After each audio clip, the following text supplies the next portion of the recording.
Hey, so we're looking at XLY. This is a spider index.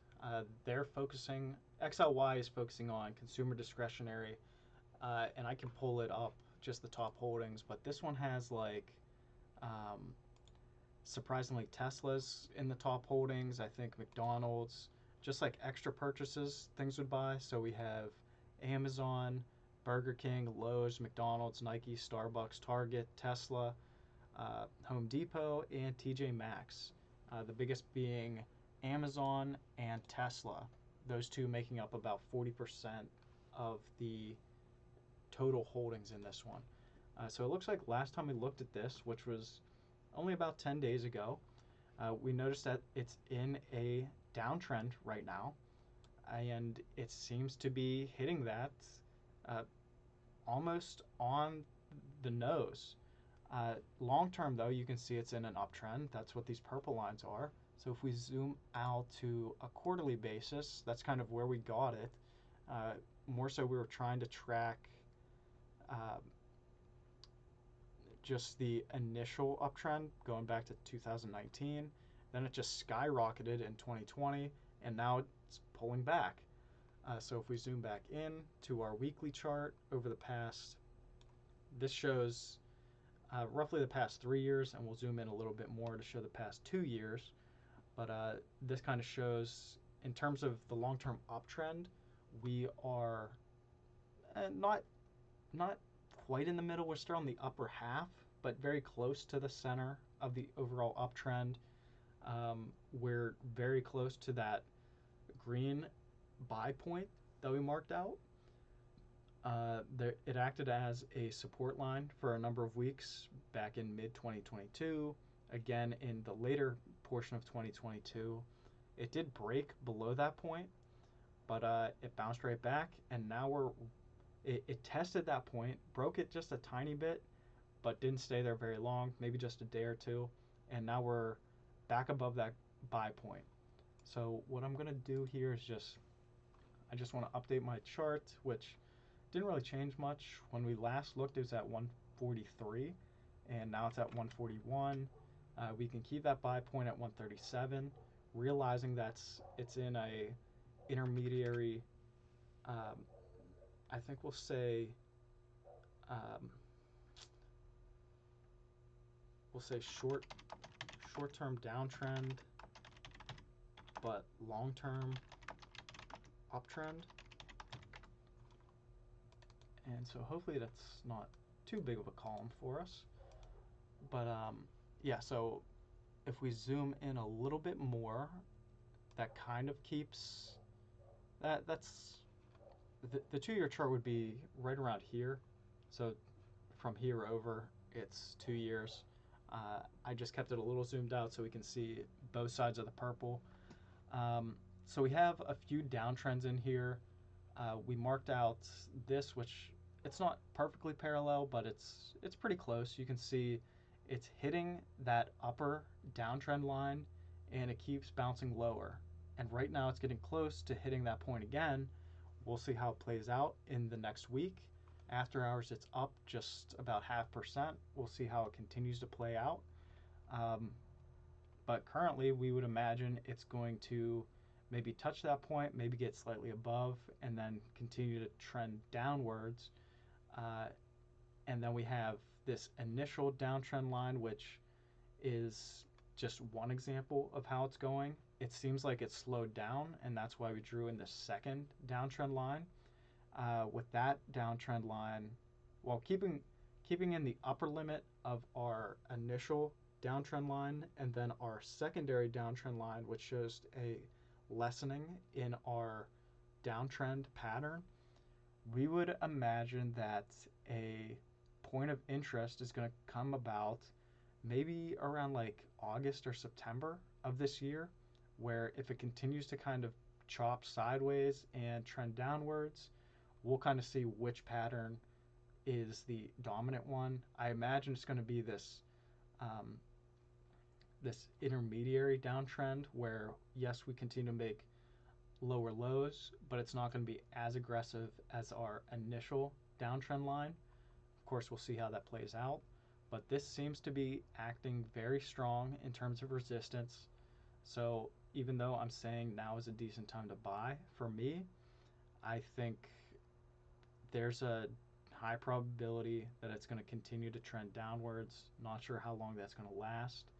Um, right now, 141. I'm saying 137. But keeping in mind that it's in the downtrend. So I think what we'll do is we'll make it green, and then I'm gonna put in a couple buy points. So we'll say 137, and then we'll mark out 128 also, just to kind of see how it plays out exactly. But yeah, so not much.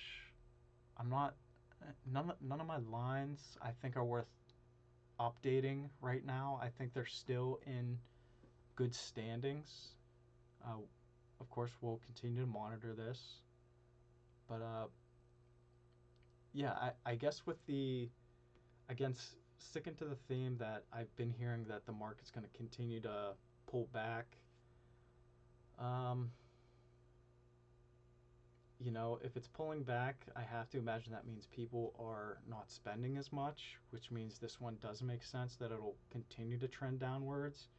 Um, and then with the banking scare, that kind of makes sense that people would be more fearful when spending also. Yeah, so we'll see how this plays out. I think the downtrend still is going to be in effect for at least a couple weeks ahead, if not months ahead. So that's how we will play this one. Um, I think if we just look into this, if we back out to a quarterly, maybe just a monthly chart, going back to say 2016, 2017, it was at 73, going up to about 2018. You're going to go from 73 to about 90. That's a decent return. And then go to from 91 to about 98, not as much. Or I guess actually it's like 104. You could stand to make about 10% on this one long term. This one was just crazy, and now we're seeing a pullback, of course. I think what would make sense would be if we even just draw in a trend line, maybe like this, that kind of shoots the gap, and we can make this one say, I guess purple, just to show the long-term uptrend here too, and then zoom back into a weekly chart. You can see maybe that will act as a support point, where if it bounces back, maybe that's going to be our touch point. So next point of interest would be maybe about 130 as opposed to the 128 I drew in. So we'll just make that little modification there, just because that might be a little more accurate for this one. And then if we zoom in a little bit, just so it's a little more clear for people to see. So that's kind of the trend lines that I'm marking out. So not much here. So this is what we added or updated, and let me update the date on this. So short-term downtrend, long-term uptrend. We'll kind of see which one prevails. But overall, it's currently at 141. I think it's worth buying. Ideally at 137, and I think we will hit that point. So, maybe I'll actually mark this one orange because it's in a downtrend. I think it's worth being patient on this one, even if it is only $4. It makes sense in this situation to be patient on it. If it hits 137 and I have the resource available, might add a position there. If it continues to go lower, the next point of interest would be like 130, and we'll see how it kind of trends out for the next couple weeks. But yeah, so that's how I'm seeing it. And let me know what your thoughts are in the comments. I'd be very interested in hearing just what you think about it.